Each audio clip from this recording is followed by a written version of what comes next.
esto es un estudio, y al ser un estudio está abierto al diálogo, abierto a la participación. Así que si hay algo que no entienda, levanta la mano y pregunta.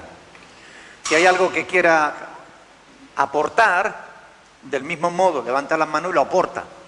Estamos abiertos a la reflexión de la palabra del Señor, porque Dios la ha dejado justamente para que la conozcamos, para que la meditemos. Amén. Para que la pongamos por obra. Estamos estudiando segunda epístola del apóstol Pablo a los Corintios. Estamos en el capítulo 4 y nos habíamos quedado al final del verso 1.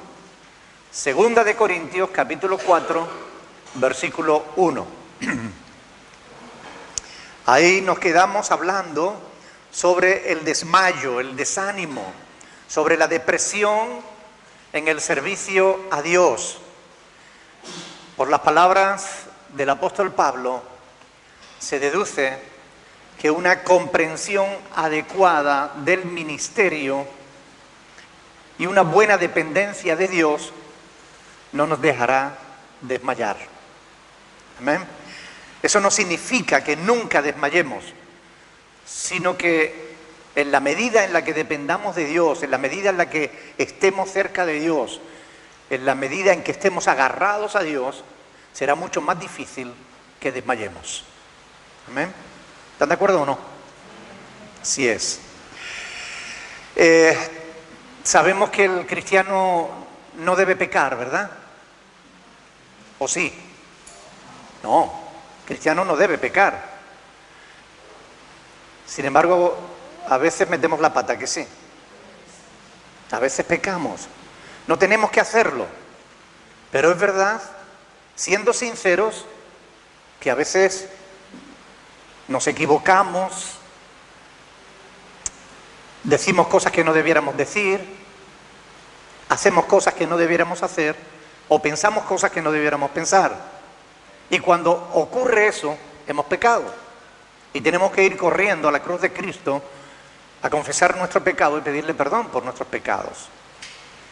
Si alguno dice que no tiene pecado, el apóstol Juan dice que se engaña a sí mismo y que la verdad no está en él. Con eso lo que quiere decir es que todos somos pecadores, es decir, todos fallamos en algún momento, pero no debemos hacerlo. La meta del cristiano, el objetivo del cristiano es vivir una vida de obediencia absoluta a Dios, pero a veces fallamos. Y esto no es algo que deba justificar nuestro error, nuestro pecado. Es solamente una realidad, hacer constar o constatar una realidad. Por eso, aunque tampoco los siervos de Dios debiéramos desmayar, a veces desmayamos. Y esto es lo que estuvimos viendo la semana pasada, ¿verdad? A través de la reflexión de segunda de Corintios 4:1. El libro de Eclesiastés, que saben ustedes que es un libro muy profundo, dice en el capítulo 7, versículo 20, que no hay hombre justo en la tierra que haga el bien y nunca peque. No hay nadie que haga el bien y nunca peque. Tarde o temprano pecamos, ¿verdad? Pablo sabe que Dios mismo lo llamó a su ministerio. Y él tiene el alto privilegio, la enorme satisfacción y también la enorme responsabilidad de proclamar la gracia de Dios. Ese era el ministerio del apóstol Pablo y sigue siendo el ministerio de todos los pastores hoy. Proclamar la verdad de Dios, exponer la palabra de Dios, predicar el evangelio de Jesucristo. Ese es el más alto honor al que un ser humano puede ser llamado. El apóstol sabe que Dios le sostiene con su mano poderosa. Por eso él cada día le sirve con coraje, con valentía, a pesar de la oposición que tenía. Porque no cabe la menor duda de que la iglesia en Corinto era una iglesia bastante complicada. Algunos se equivocan al interpretar las Sagradas Escrituras sin conocer el contexto en el que la Escritura se escribió. Por ejemplo, esta carta de 2 de Corintios, para poder entenderla bien, hay que conocer cómo era aquella ciudad, cómo era aquella iglesia, qué personas la componían, de qué culturas estaba compuesta aquella congregación, de cuántas gentes venidas de todo lugar del mundo, y cada uno con su propia visión o cosmovisión. Sin entender ese contexto, a veces tomamos los pasajes, los sacamos de contexto y cometemos el error de malinterpretar las Escrituras. Por eso es muy importante conocer en profundidad el contexto de lo que leemos, el contexto de los textos.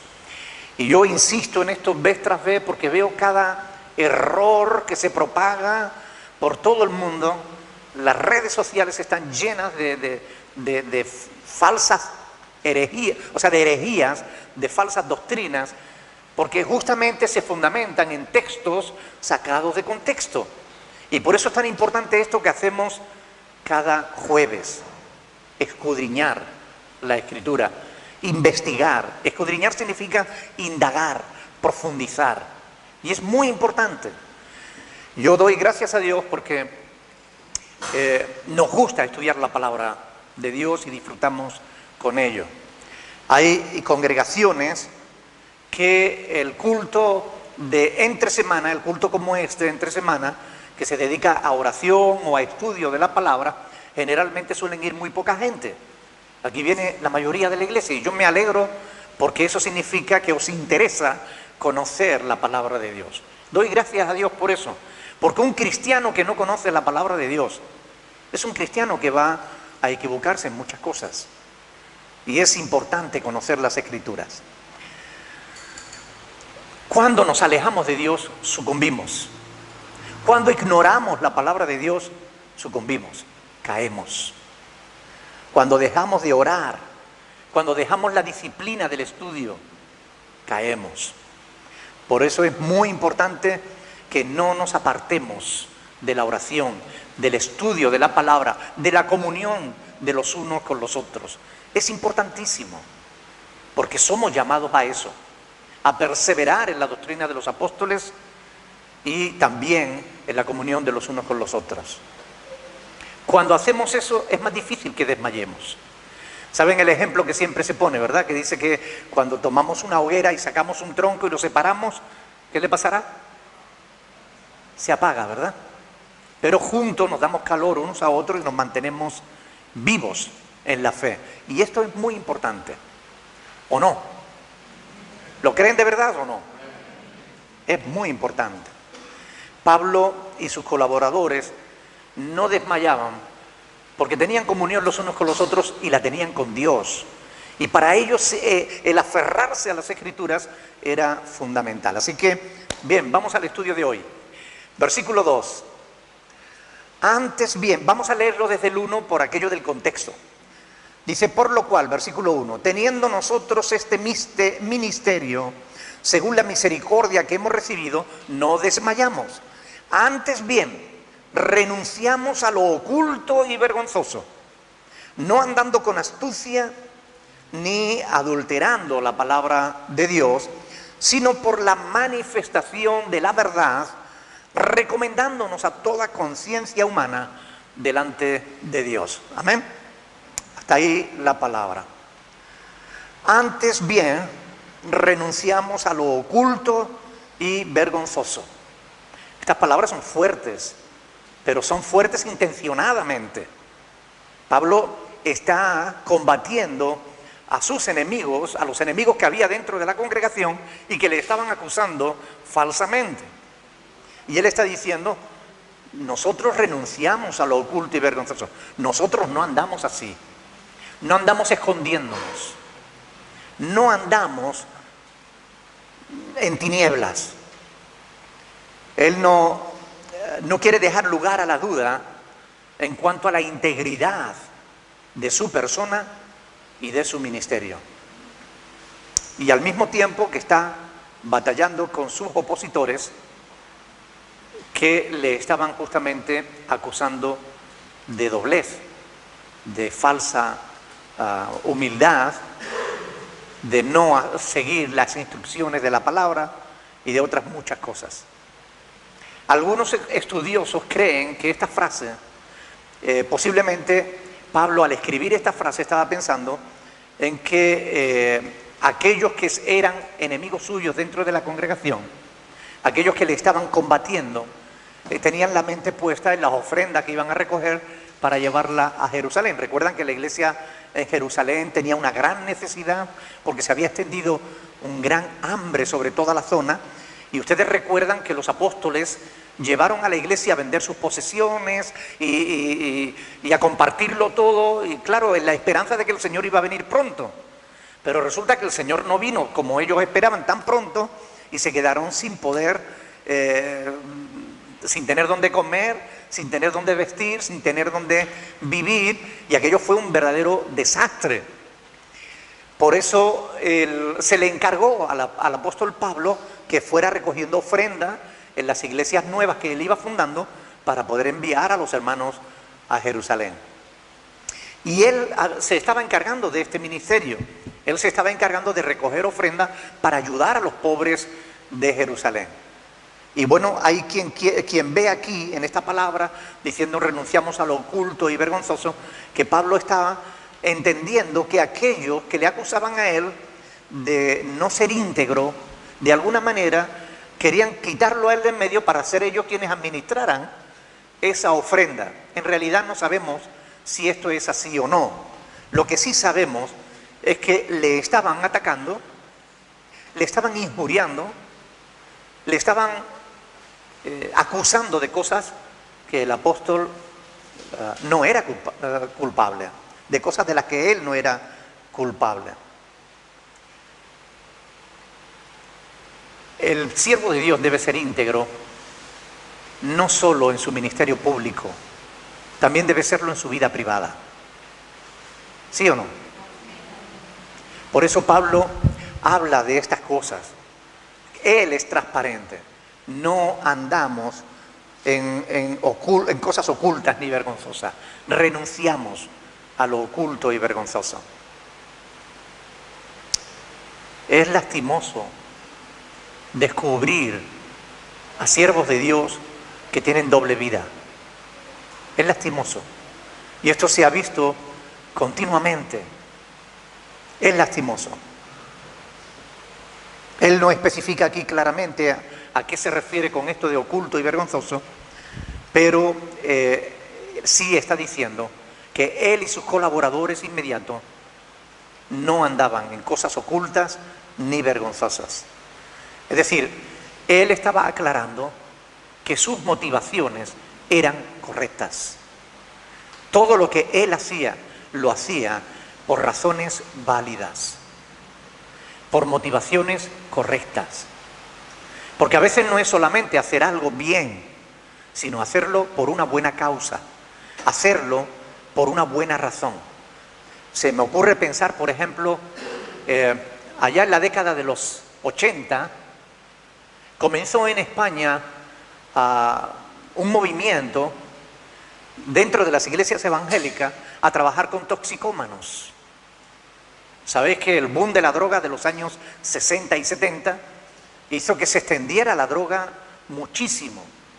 Y las iglesias se dieron cuenta de que trabajando con toxicómanos, venían la gente a la iglesia, porque venía el toxicómano para rehabilitarse y venía la familia detrás del toxicómano, y entonces empezaron a poner centros de rehabilitación por todos lados.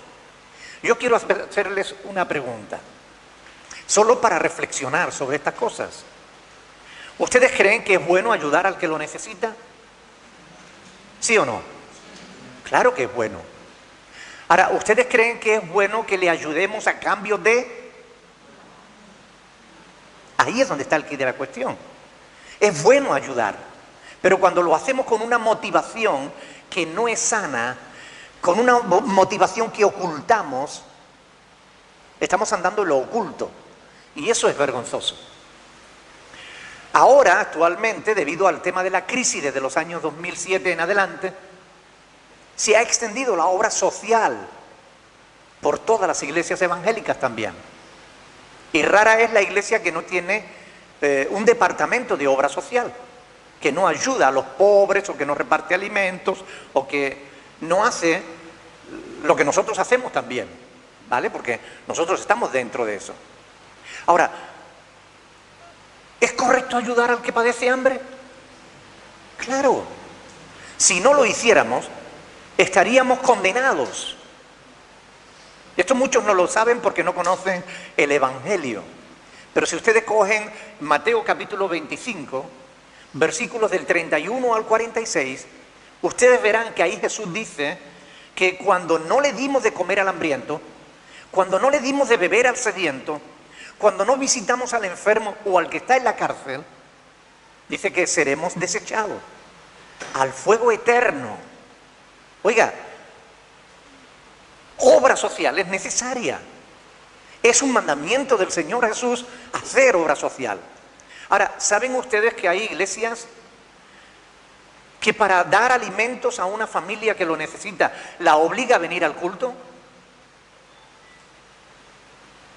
¿Ustedes creen que eso es correcto? Díganme la verdad. Yo creo que no. Esa motivación no es correcta. ¿Cuál es la correcta motivación para ayudar al necesitado? La correcta motivación es el amor de Dios. Dios nos ama y nos provee, y Él nos manda que compartamos lo que Él nos provee. De gracia recibimos, de gracia debemos dar. ¿Y qué significa de gracia? Gratis, a cambio de nada, no a cambio de algo. Cuando ayudamos a una familia exigiéndole que para recibir alimento tienen que venir a los cultos o a los estudios o tiene que hacerse miembro de la iglesia, estamos falseando la verdad. ¿Sí o no?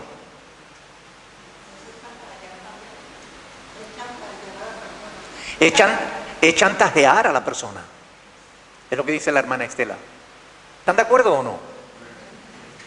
Por tanto, no basta solamente con hacer lo bueno. Es necesario también que lo hagamos con una motivación correcta. Porque cuando nosotros ayudamos a cambio de, no estamos mostrando el amor de Dios. No estamos haciendo lo que Jesús nos enseñó, a dar de gracias. Y esto es importante. Pablo está aquí diciendo, nosotros no andamos, renunciamos a lo oculto y vergonzoso. Le estaban acusando de que él tenía motivaciones erróneas. Y no es verdad. Pablo era un hombre íntegro, un hombre que lo dejó todo lo que tenía. Su fama, su posición dentro del pueblo judío, todo lo dio por basura, por amor de Cristo. Por tanto, su motivación no era sacar beneficio de ningún tipo. Su motivación era servir a Dios y a sus semejantes, por amor a Dios y a sus semejantes. Porque en eso, en definitiva, se resume toda la palabra de Dios, en amar a Dios y en amar al prójimo. Así lo dice Jesús mismo. La fe cristiana es una fe abierta. Sin embargo, hay muchos grupos que tienen prácticas ocultas. Me refiero a grupos cristianos, entre comillas. Hay grupos en los que se hacen cosas que se les prohíbe a los miembros hablarlas fuera de la iglesia.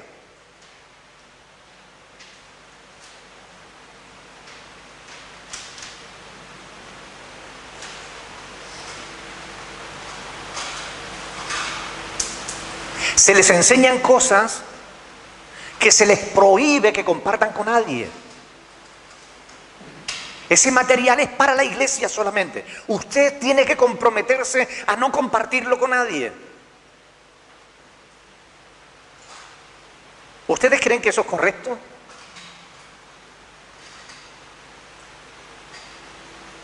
Para mí es fantástico. Primera de Juan capítulo 1, versículo 5 dice, Dios es luz y no hay ninguna tinieblas en él. Si decimos que andamos en luz Leámoslo porque es interesante leer la Escritura.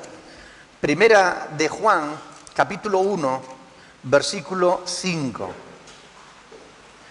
Este es el mensaje, Juan 1:5. Este es el mensaje que hemos oído de Él y os anunciamos. Dios es luz y no hay ningunas tinieblas en Él.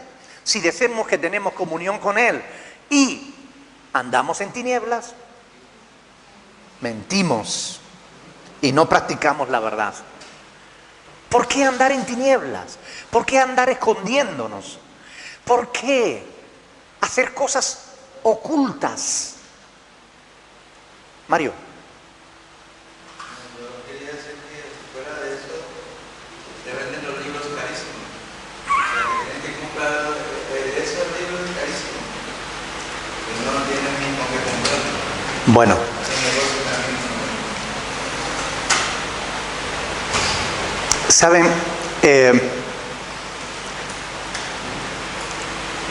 Dios es luz y en Dios no hay tinieblas. La fe cristiana es abierta, es clara, es transparente. No tenemos nada que ocultar. Ustedes saben que muchas iglesias tienen sus propios reglamentos internos, que son una serie de normas que se ponen para el funcionamiento de la iglesia.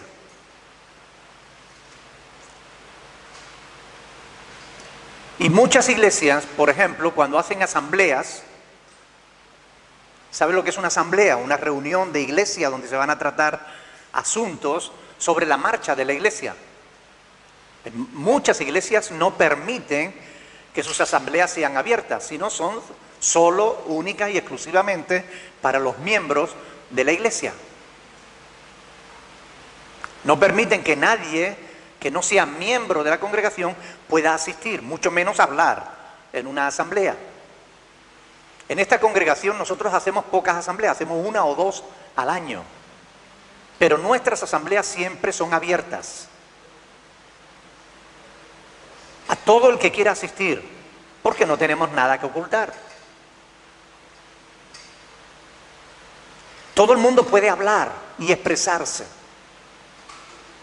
Votar es otra cosa, porque ahí sí, si vamos a votar, por ejemplo, vamos a comprar ventiladores, y si nos comprometemos, pues tienen que ser los miembros que están comprometidos, porque los otros pueden votar, decir sí y después no aportar. Entonces, lógicamente, una cosa es la votación, pero poder hablar, que hable todo el mundo. Todos tenemos derecho a expresarnos. No hay que andar con ocultación de la verdad. De hecho, somos llamados a andar justamente en luz. Quiero que vean conmigo Isaías capítulo 49. Isaías 49. Versículos del 8 en adelante, del 8 al 9. Isaías 49, del 8 al 9. Dice la palabra del Señor ahí: así dijo el Señor, en tiempo aceptable te oí, y en el día de salvación te ayudé, y te guardaré, y te daré por pacto al pueblo, para que restaures la tierra, para que heredes asoladas heredades, para que digas a los presos, salid, y a los que están en tinieblas, mostraos. En los caminos serán apacentados, en todas las alturas tendrán sus pastos. No tendrán hambre ni sed, etcétera, etcétera, etcétera. Miren, el pueblo de Dios es llamado a decirle a los que están en tinieblas, mostraos. Es decir, salgan de las tinieblas. ¿Quieren ustedes explicarme cómo, si yo vivo en tinieblas, le voy a decir a otro que salga de las tinieblas? Si yo ando en oculto, ¿con qué autoridad le voy a decir al otro, déjate de cosas ocultas? No tendría autoridad ninguna. Lucas capítulo 12, El Señor Jesús dice ahí en el versículo 2, Lucas capítulo 12, versículo 2. Y esto es algo que debemos tener en cuenta en nuestras vidas. Lucas 12:2 dice, porque nada hay, escuchen bien, subrayen la palabra nada. Nada hay encubierto que no haya de descubrirse. Lucas 12, versículo 2. No, nada hay encubierto que no haya de descubrirse, ni oculto que no haya de saberse. Por tanto, todo lo que habéis dicho en las tinieblas, a la luz se oirá. Y lo que habéis hablado al oído en los aposentos, se proclamará en las azoteas. Amén. Por tanto, Pablo dice, yo no ando en tinieblas, no ando en oculto. Renunciamos a andar en lo oculto y en lo vergonzoso. No nos escondemos ni de Dios, porque no nos podemos esconder de Dios, pero tampoco nos escondemos de las personas. Vivimos con transparencia, vivimos abiertos, y esto es importante.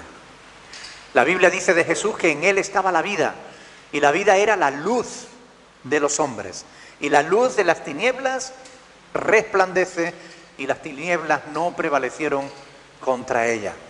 Donde está Jesús no puede haber tinieblas, no puede haber cosas ocultas. Donde está Cristo tiene que haber luz, tiene que haber transparencia, porque Él es la luz. Jesús dijo, yo soy la luz del mundo, el que me sigue no andará en tinieblas, sino que tendrá la luz de la vida. Amén. Así que no los temáis, dice el Señor, porque nada hay encubierto que no haya de ser manifestado, ni oculto que no haya de saberse. Mateo capítulo 10. Sin embargo, como decía, hay grupos que se hacen llamar cristianos, pero viven haciendo cosas ocultas, y algunas sinceramente vergonzosas, aprovechándose de la ignorancia de la gente. Pablo y sus colaboradores no andaban ocultándose, sino en luz, conscientes de su llamado y de su ministerio, conscientes de su responsabilidad ante el Creador, ante el cual iban a tener que dar cuenta después. Por eso ellos no desmayaban. Miren, el tener claro que hemos sido llamados por Dios al ministerio y saber que nuestra capacidad no depende de nosotros, sino de la gracia de Dios en nosotros, que es quien nos hace ministros competentes, nos ayuda a soportar las presiones del ministerio, a soportar las tormentas que vienen a nuestras vidas. Él es el que nos ayuda a superar las dificultades que enfrentamos, que en el ministerio no son pocas. Pero por mucho que algunos insistan, yo quiero que esto lo entiendan bien. Decimos, todos somos siervos de Dios. Y en un sentido, lo somos. Somos llamados a servir a Dios y a nuestros semejantes. Pero la palabra de Dios deja bien claro que Dios ha establecido ministerios dentro de su pueblo. Es decir, Dios levanta hombres y mujeres que van a tener la responsabilidad especial, por ejemplo, del pastorado, de la enseñanza, de la consejería. Y no todo el mundo es llamado a lo mismo. Hay un movimiento que está haciendo verdaderos estragos en el pueblo de Dios. Y aunque muchos insistan en que todos tienen que ser líderes, yo quiero explicarles que eso es antibíblico. Me refiero al movimiento del G12, que es responsable de poner en liderazgo a cientos de miles de personas en todo el mundo, entendiendo por liderazgo dirigir un grupo de personas, o lo que es lo mismo, pastorear un grupo de personas. Eso es incorrecto a la luz de las Sagradas Escrituras. Y les voy a decir más, les voy a decir que eso es una verdadera locura, una locura diabólica, y permítanme que yo me exprese con libertad, porque hay varias razones para ello, para decir lo que estoy diciendo, y les voy a decir varias. Primera, porque no todos hemos sido llamados a ser pastores.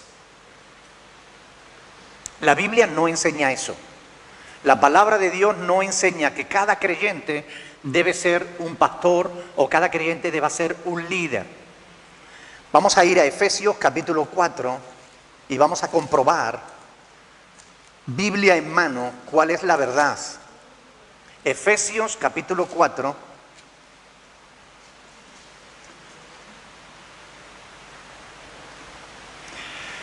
Hay que partir de la base de que la palabra líder no aparece en la Biblia.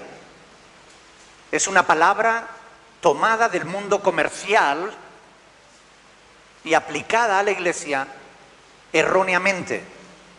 Porque Dios jamás llamó a nadie en su pueblo, en su iglesia, en su pueblo sí, en Israel sí, pero en su iglesia nunca llamó Dios a nadie a ser líder, sino a ser siervos. En el pueblo de Israel sí llamó líderes, a Moisés porque gobernaba el pueblo, a Josué porque lo gobernó después de él, a David porque fue rey. Dios puso líderes en el pueblo de Israel, pero jamás los puso en la iglesia. En Mateo capítulo 20 el Señor dice claramente, antes de que leamos esto, ustedes lo conocen, yo solamente les voy a citar el texto y después ustedes lo miran si quieren en casa. Pero en Mateo capítulo 20 el Señor dijo claramente que los gobernantes de las naciones se enseñorean de ellas. Pero Jesús recalcó, mas entre vosotros no será así, sino que el que quiera ser mayor, sirva como el menor. Y él se puso de ejemplo a sí mismo, porque yo no he venido a ser servido, sino a servir y a dar mi vida en rescate por muchos. Así que Jesús jamás estableció líderes en la iglesia, jamás. No hay ni un solo pasaje que lo demuestre. Si alguien conoce alguno, por favor, que me lo muestre. Efesios capítulo 4, versículo 11. Y él mismo, está hablando de Jesús, y él mismo constituyó a unos apóstoles. ¿Eran todos apóstoles? No. A otros profetas. ¿Eran todos profetas? A otros evangelistas. ¿Eran todos evangelistas? A otros pastores y maestros, a fin de perfeccionar a los santos para la obra del ministerio, hasta que, como dice ahí, para la edificación del cuerpo de Cristo, hasta que todos lleguemos a la unidad de la fe y del conocimiento del Hijo de Dios, a un varón perfecto, a la medida de la estatura de la plenitud de Cristo. Y yo quiero preguntarles, ¿somos ya varones perfectos a la medida de la estatura de la plenitud de Cristo? Si no es así, entonces todavía seguimos necesitando pastores y maestros que nos ayuden, que nos preparen para la obra del ministerio. Primera de Corintios capítulo 12, del 27 al 31, hace las preguntas que yo les he hecho ahora.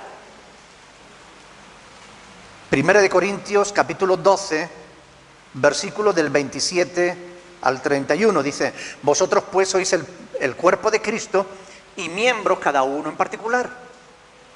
Y a unos puso Dios en la iglesia primeramente apóstoles, a otros luego profetas, los terceros maestros, luego los que hacen milagros, después los que sanan, los que ayudan, los que administran, los que tienen don de lenguas. Y pregunta el apóstol: ¿son todos apóstoles? ¿Son todos profetas? ¿Todos maestros? ¿Hacen todos milagros? ¿Tienen todos dones de sanidad? ¿Hablan todos lenguas? interpretan todos, y la respuesta inequívoca a todas estas preguntas es siempre no. No todos son profetas, no todos son pastores, no todos son maestros, no todos, no. Sino que en el cuerpo de Cristo, Dios levanta a unos para el ministerio y a otros los capacita para otras cosas. Pero tiene que haber pastores en la iglesia. Pero no todo el mundo debe ser pastor. Eso no está en la palabra de Dios. Cuando hacemos eso, cuando ponemos a todo el mundo a pastorear, cuando convertimos a cualquier creyente en un líder, estamos cometiendo un terrible error. Primero, como hemos dicho, porque no es bíblico. No son llamados por Dios a hacer eso. Miren, es un método antibíblico porque no importa que la intención sea buena. No importa. La intención puede ser buena, pero hay pasajes en las Escrituras que nos enseñan que no basta con una buena intención. ¿Recuerdan ustedes el pasaje en el que Dios le ordenó a Saúl, el primer rey de Israel, que destruyera a Amalek? ¿Recuerdan, verdad? Primera de Samuel, capítulo 15. Vamos a ir a verlo. Primera de Samuel, capítulo 15. Fíjese en el versículo 10.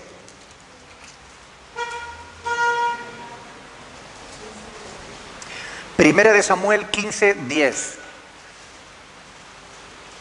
¿Lo tiene? Dice, y vino palabra del Señor a Samuel diciendo, Primera de Samuel 15, 10. Vino palabra del Señor a Samuel diciendo, me pesa haber puesto por rey a Saúl, porque se ha vuelto en pos de mí y no ha cumplido mis palabras. ¿Ustedes se dan cuenta de cómo Dios da importancia al cumplimiento de su palabra? Y se apesadumbró Samuel y clamó al Señor toda aquella noche. Madrugó luego Samuel para ir a encontrar a Saúl por la mañana. Y fue dado aviso a Samuel diciendo, Saúl ha venido a Carmel, y he aquí se levantó un monumento y dio la vuelta y pasó adelante y descendió a Gilgal. Vino pues Samuel a Saúl, y Saúl le dijo, bendito seas tú del Señor, yo he cumplido la palabra del Señor. Y Samuel entonces dijo, pues qué balido de ovejas y bramido de vacas es este que oigo con mis oídos. Dios le había dicho que destruyera incluso a los animales. Y Saúl respondió, de Amalek lo han traído, porque el pueblo, ya estaba excusándose él, el pueblo perdonó lo mejor de las ovejas y de las vacas para sacrificarla al Señor tu Dios. Pero lo demás lo destruimos. Y escuchen bien ahora. Y entonces dijo Samuel a Saúl, déjame declararte lo que el Señor me ha dicho esta noche. Y él le respondió, di. Y dijo Samuel, aunque eras pequeño en tus propios ojos, ¿no has sido hecho jefe de las tribus de Israel? ¿Y el Señor te ha ungido por rey sobre Israel? Y el Señor te envió en misión y dijo, ve, destruye a los pecadores de Amalek y hazles guerras hasta que los acabes. ¿Por qué pues no has oído la palabra del Señor, sino que vuelto al botín has hecho lo malo ante los ojos del Señor? Y Saúl respondió a Samuel, no, antes bien, he obedecido la voz del Señor y fui a la misión que el Señor me envió y he traído a Agar, rey de Amalek, y he destruido a los amalecitas. Mas el pueblo tomó del botín ovejas y vacas, las primicias del anatema, para ofrecer sacrificios al Señor tu Dios en Gilgal. Y Samuel dijo, tomen nota, ¿se complace el Señor tanto en holocaustos y víctimas como en que se obedezca las palabras del Señor? Ciertamente, el obedecer es mejor que los sacrificios, y el prestar atención que la grosura de los carneros. Amén. ¿Recuerdan ustedes la historia de Uza? Cuando David decidió traer el arca a Jerusalén, como todo el pueblo iba detrás del arca, tocando bocina, cantando, y en un momento determinado el carro que llevaba el arca tropezó, y un muchacho, al ver que el arca iba a caer, la quiso sostener y la tocó. Dice la palabra del Señor que quedó fulminado allí. Y David se entristeció. ¿Por qué Dios juzgó a Uza cuando su intención era buena? Porque quería dar una enseñanza al pueblo de Israel. Dios quería enseñar la importancia de respetar su palabra. David había faltado a Dios. Había puesto el arca sobre un carro nuevo y lo llevaban unos bueyes, cuando las instrucciones de Dios era que el arca la tenían que llevar los sacerdotes sobre sus hombros. Y Dios había prohibido que nadie que no fuera sacerdote tocara el arca. Y aquel chico joven, aún con buena intención, la tocó, pero Dios quiso demostrar que Él castiga la desobediencia. Su palabra, la importancia de la palabra es fundamental. No basta con las buenas intenciones. Los defensores del G12 quizás tengan buena intención y quieran que la iglesia crezca. Pero ¿en qué pasaje de las Escrituras se dice que nosotros tenemos que hacer crecer a la iglesia? ¿No dice la Escritura que es Dios el que añade cada día a la iglesia a los que han de ser salvos? ¿No dice la palabra que es el Espíritu Santo el que convence de pecado, de justicia y de juicio? ¿Cuál es la misión que nos ha encargado Dios? Que demos testimonio de la verdad, que prediquemos el Evangelio, que compartamos con los demás lo que Dios ha hecho en nuestras vidas. Esa es nuestra misión. No hacer crecer la iglesia, eso es tarea de Dios.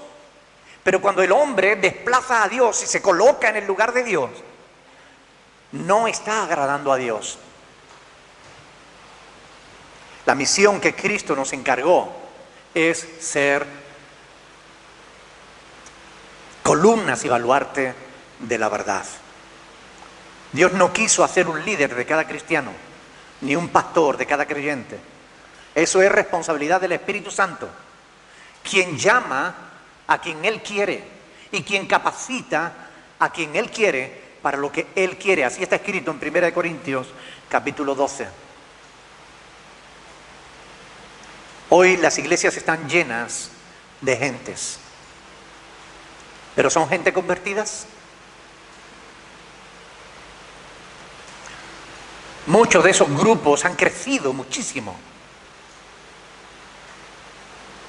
pero los miembros de esas congregaciones siguen fumando, bebiendo, siguen injuriando, siguen viviendo como si no hubiera ocurrido absolutamente nada en sus vidas. Conozco líderes que viven en adulterio y son líderes en su iglesia. ¿Ustedes creen que esa es la voluntad del Señor?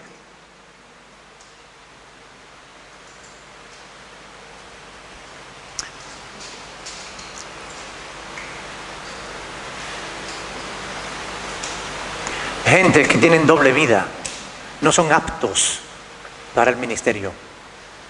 Se requiere gente íntegra, gente comprometida, gente que manifieste en su propia vida fruto de arrepentimiento, evidencia de vida nueva, porque el que está en Cristo, nueva criatura es.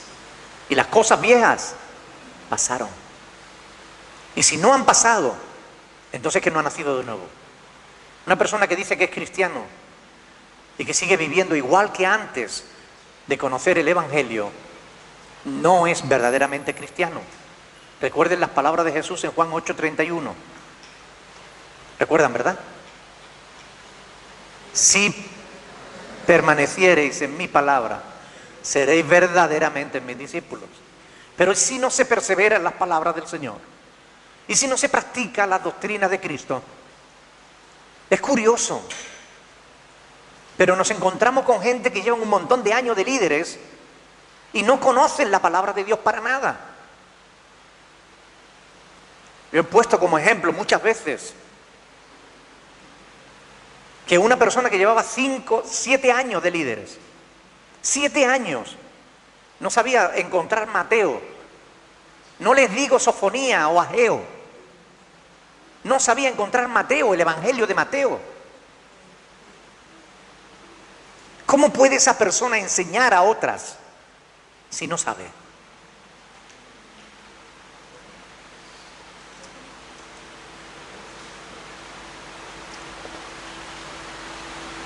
Es una locura diabólica, porque muchos ni siquiera han nacido de nuevo. Ni tienen la capacidad, ni tienen el conocimiento de las Escrituras suficiente para guiar a otros. Son meros loros reproductores, papagayos que repiten lo que les han dicho que tienen que repetir. Les han dado un guión y les han dado la orden de que no se salgan de ese guión. De ahí que no conozcan las Sagradas Escrituras. Ahora, eso sí, los métodos psicologizados del G12 sí lo conocen. Eso sí conocen muy bien. Los manuales caros, como decía Mario antes, del G12, eso sí lo conocen. ¿Cuál puede ser el resultado de todo eso? ¿Cuál puede ser el resultado de poner en autoridad a personas que no saben siquiera estar bajo autoridad? ¿Cuál será el resultado de poner a enseñar a gente que no sabe? ¿Cuál puede ser el resultado de eso? ¿Dará gloria a Dios eso? No, causará vergüenza al nombre de Dios. Causará confusión al pueblo de Dios. Acarreará vergüenza y confusión. Muchísimos de esos cristianos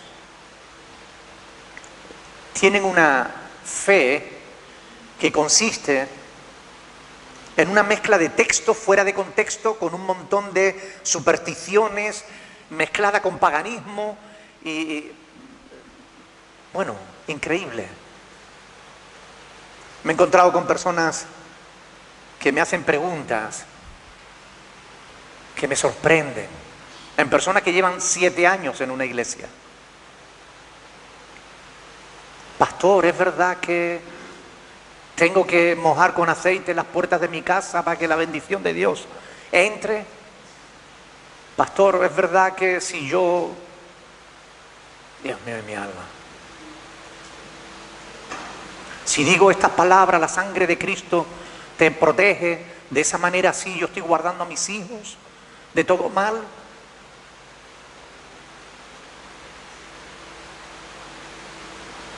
Preguntas que lo que trasluce es una no se le puede llamar cultura, es una incultura absoluta de la palabra de Dios.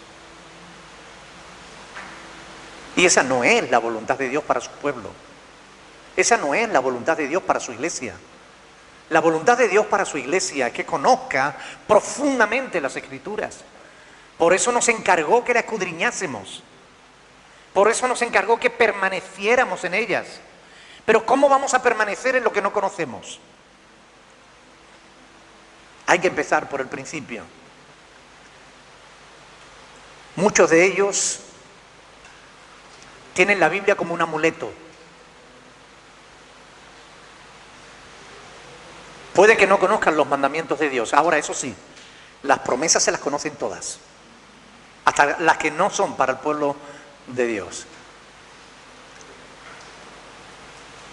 Es una locura diabólica, porque quien pone en puestos de responsabilidad a personas que no han sido llamados por Dios, que no tienen la capacidad de Dios, no se está dando cuenta de la responsabilidad que está depositando sobre esa persona. Cuando una persona asume el liderazgo de un grupo, no se está dando cuenta de la responsabilidad tan enorme que está asumiendo delante de Dios. Porque Dios va a pedir cuenta a todos los pastores, a todos los que dirigimos un grupo en nombre de Dios. Vamos a pasar por el tribunal de Cristo y vamos a tener que dar cuenta delante de Dios de qué hemos enseñado, por qué lo hemos enseñado, cómo lo hemos enseñado.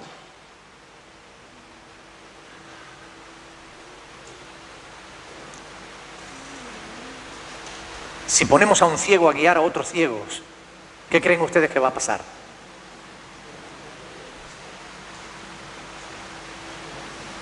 Algunos piensan, bueno, pues a mí mi pastor me puso de líder, yo soy líder porque mi pastor me puso de líder, así que la responsabilidad es mi pastor. No, también es tuya. Si aceptas esa responsabilidad, es tuya. Delante de Dios tú eres responsable y tendrás que dar cuenta delante de Dios. Una cuarta razón por la cual es una locura diabólica es porque están creyendo que están haciendo la obra de Dios, cuando en realidad no es así. Están propagando no verdad, sino mentiras. Están propagando no libertad. ¿Recuerdan lo que decía Juan 8:31? Decía, si permaneciere en mi palabra, seréis verdaderamente mis discípulos. ¿Pero qué dice el 32? Conoceréis la verdad y la verdad os hará libres. Pero ellos no propagan libertad, propagan esclavitud. Miles y miles de personas viven esclavas en una religión fanática que les roba aún el sustento de sus hijos por ignorancia. Viven cautivos, esclavizados, viven por la iglesia, para la iglesia, cuando hay que vivir por Dios y para Dios. Es una multitud. Yo me he encontrado con cientos de personas que viven angustiados, amargados,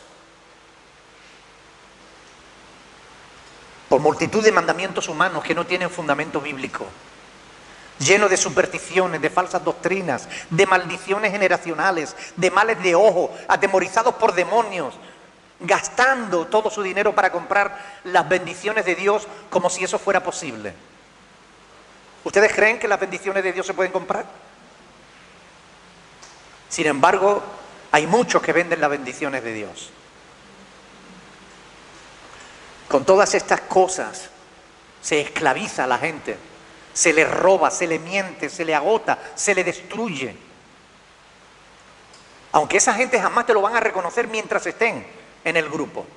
Pero cuando salen, cuando se atreven a salir, porque les amenazan, todo te va a ir mal si te sales de este grupo, todo te va a ir mal, todo, vas a perder tu trabajo, vas a perder tu matrimonio, tus hijos van a enfermar. ¿Ustedes creen que eso es de Dios?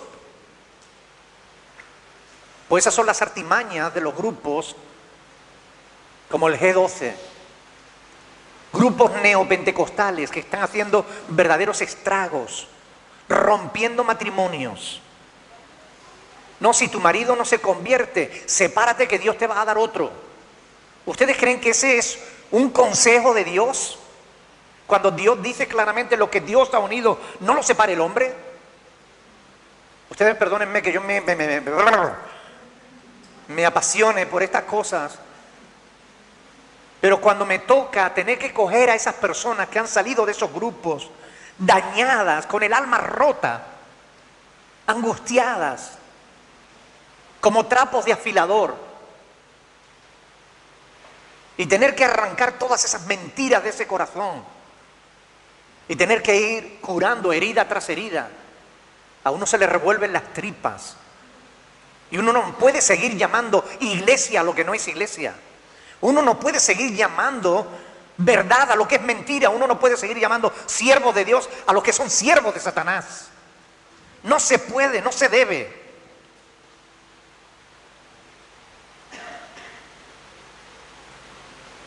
Es una secta que miente descaradamente. Una de sus mentiras es que justamente su crecimiento es evidencia de la bendición de Dios. Pero nosotros vamos a las Escrituras y nos encontramos con que Cristo dice justamente lo contrario. Hay un camino angosto porque van poquito, y hay un camino ancho por el que van muchos. ¿Y a dónde lleva cada cual? La mayoría no tiene la razón. La mayoría no es evidencia de tener la bendición de Dios. No es verdad. El número no demuestra que sea verdad. Hace 2000 años, la multitud entera gritó a Barrabás, suelta a Barrabás. Y eligieron al ladrón. Y hoy día siguen gritando lo mismo. Preferimos al ladrón, al pastor que nos roba, que nos miente. Preferimos la mentira que la verdad. Y es una mentira que el número sea evidencia de la verdad, sea evidencia de la bendición.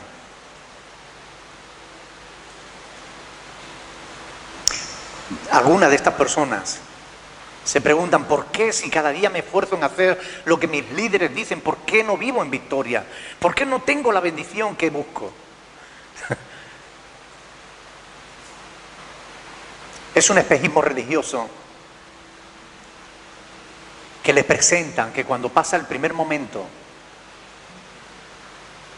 descubren realmente que han sido engañados. Nada que ver con la Iglesia de Cristo, nada que ver con la auténtica fe. La fe verdadera, como decíamos, te hace libre. Si elijo libertares, seréis verdaderamente libres. Juan 16, 33. Pablo era libre, se sentía libre. Por eso Pablo dice, no andamos en lo oculto, no andamos en lo vergonzoso, renunciamos a todo eso. Renunciamos a lo oculto y vergonzoso. Se me fue el santo al cielo como siempre.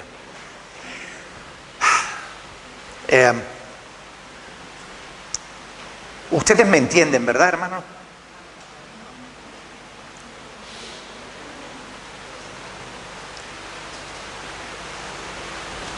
Tenemos una enorme responsabilidad. Todos nosotros tenemos una enorme responsabilidad delante de Dios, de conocer su palabra, de vivirla y de ponerla por obra. Pero los pastores tenemos mayor responsabilidad. Y un día vamos a tener que rendir cuentas delante de Dios.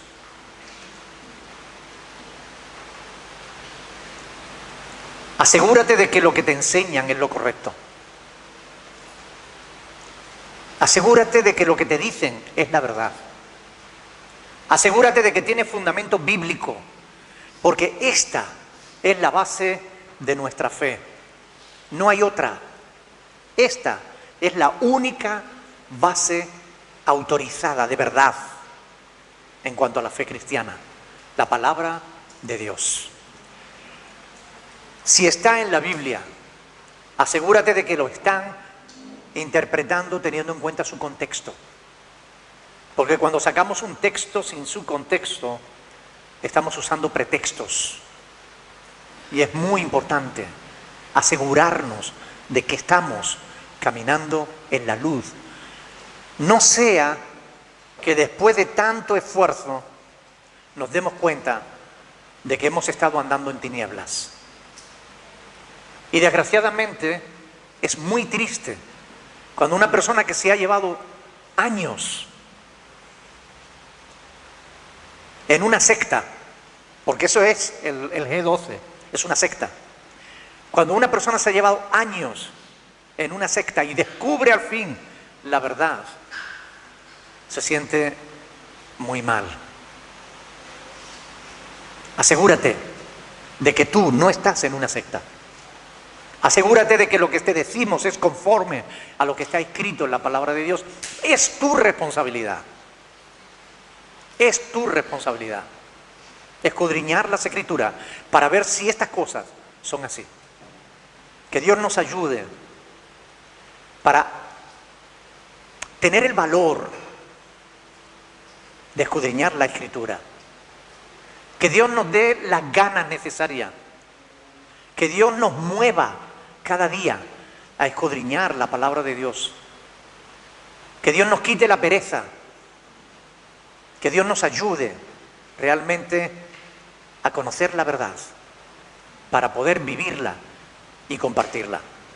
¿Amén? ¿Alguna pregunta antes de que terminemos? Aprovechen que todavía estamos a tiempo.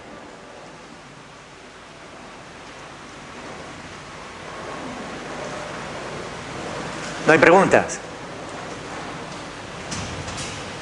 Pues lo dejamos aquí entonces, nos ponemos de pie y oramos al Señor. Vamos a darle gracias al Señor por su palabra y vamos a orar despidiéndonos en esta noche.